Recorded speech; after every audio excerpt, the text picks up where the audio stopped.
Kira, something weird's happened.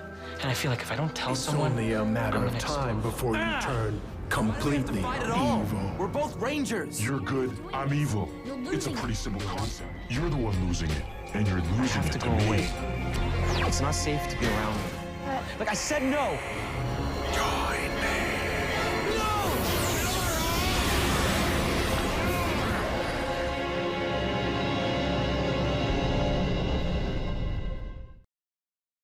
You are here because you love Power Rangers Dino Thunder, and if you're not, I promise you this will be friendly enough for you to understand. White Thunder is the best trilogy in Power Rangers history.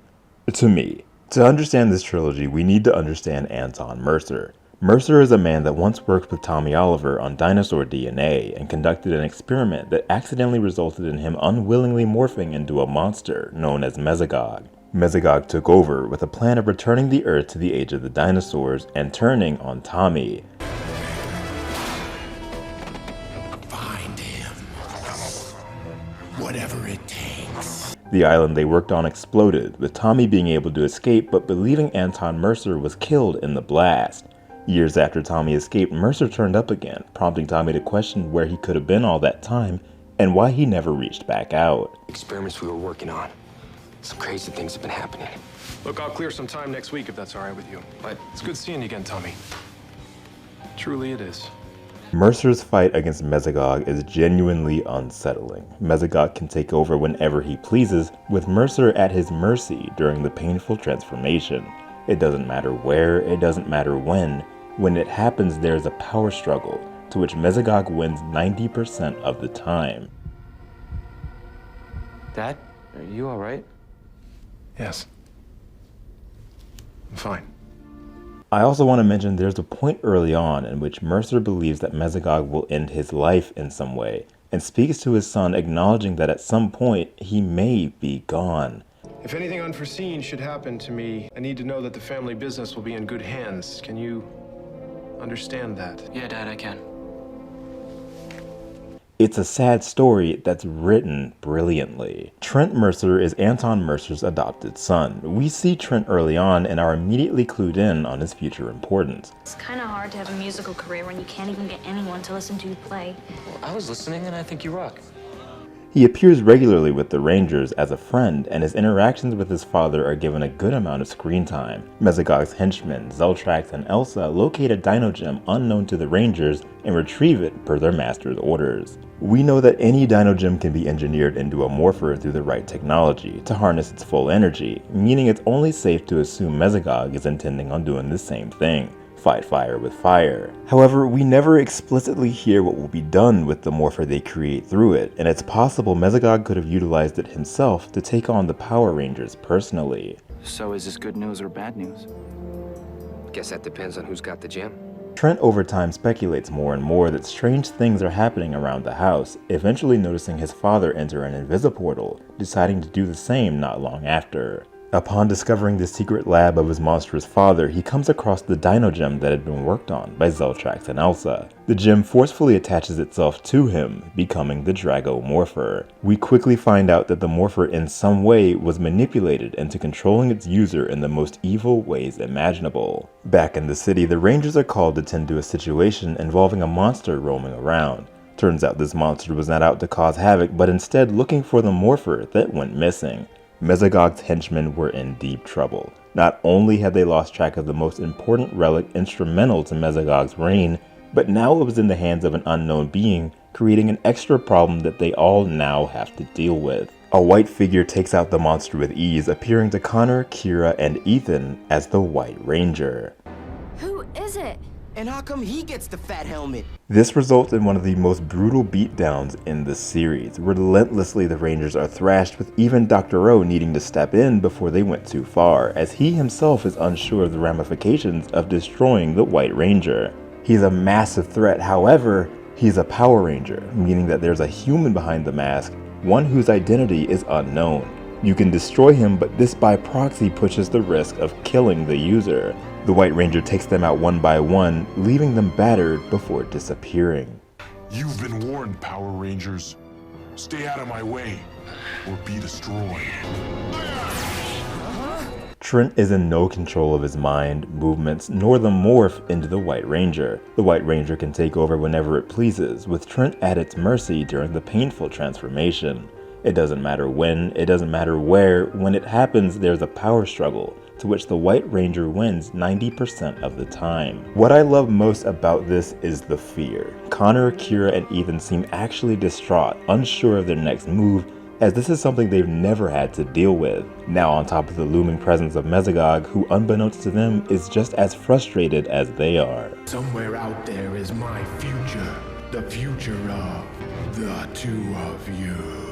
And right now, none of them looks very bright.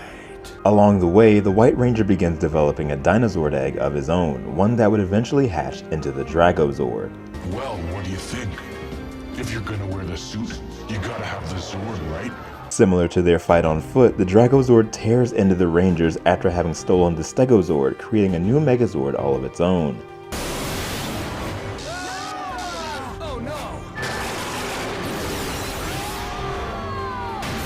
Dr. Rowe manages to break them away, causing the White Ranger to flee, leaving the heroes to once again regain their thoughts as to what exactly is going on, and further speculate as to who they're really up against. It's hard to put into words just how real this next scene is. Connor is at soccer practice when he notices Trent sitting on a bench, appearing somewhat incapacitated.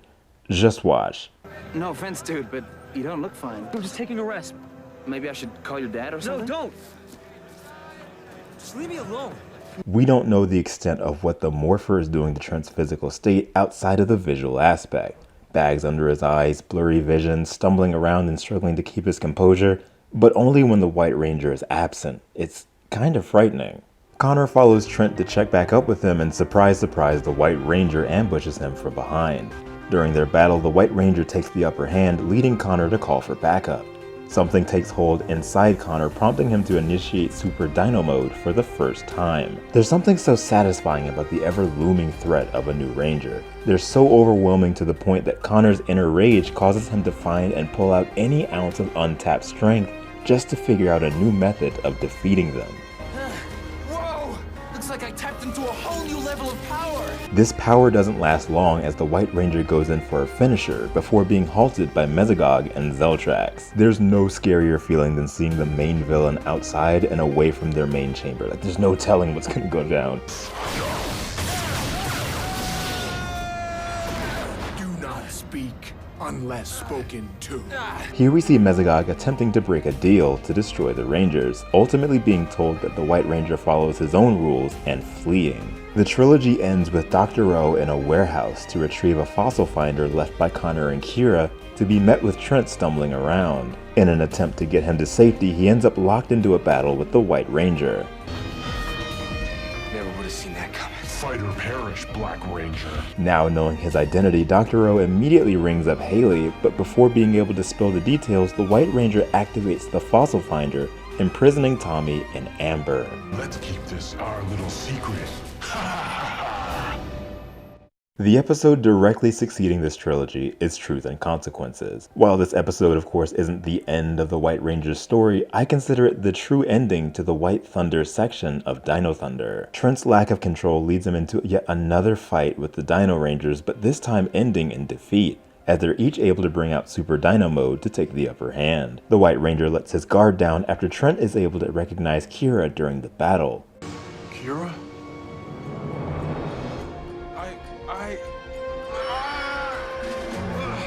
Later in the day, he confides in Kira who he really is, but stresses that he's entirely at the gem's mercy. Neither Connor nor Ethan are able to put up with his information, believing Trent is lying about his condition due to the severity of his havoc against the city.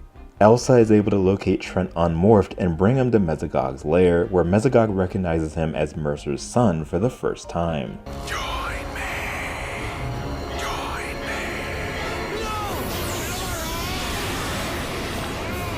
The episode ends with Trent refusing Kira's attempt to help, as he feels his grip on the White Ranger is weakening by the day. Considering himself a threat, we cap off with a shot of the White Ranger drawing he left floating in the water. What I love most about this is just how much is happening outside of the base story. Cassidy and Devin throughout have a storyline in which they're trying to capture footage of the White Ranger's true identity for a news story and predictably get tripped up time and time again.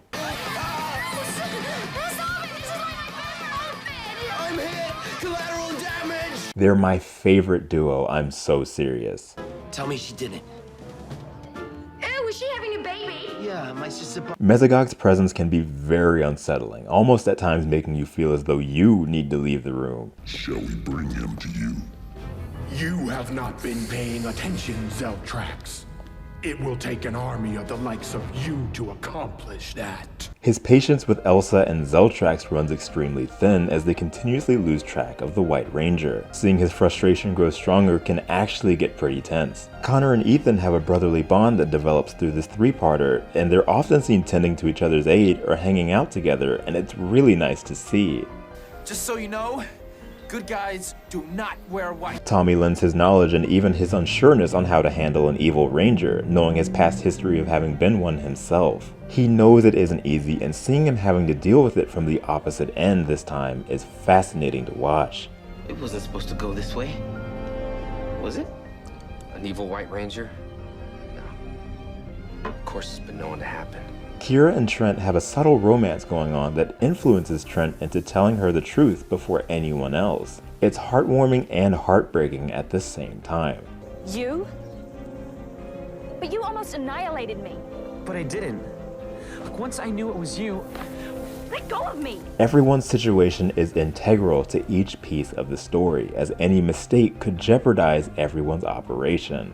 If Cassidy and Devin videotape Trent as the White Ranger, not only would Mesogog be after him early, but maybe even some sort of police force. This would also speed up the investigation into the identities of the Dino Rangers, not to mention the city possibly turning on each of the Power Rangers not sure who to trust. With Tommy out of the picture at the end, it's up to Connor, Kira, Ethan, and Haley to navigate Mesogog's forces alone, alongside knowing a person that they go to school with and see every single day not only knows that they are the Power Rangers, but that he himself can morph into the White Ranger at any point, unprompted. Trent is left in a battle exactly similar to that of his adopted father, stuck in a loop, losing control day after day, forced to fight, forced to lie, and forced to deal with it all with the notion of one day possibly being gone forever. White Thunder is ridiculously well written and carries a tone unlike anything that came before or after it in Dino Thunder. There's a reason the White Ranger is the favorite of many. His story is unmatched,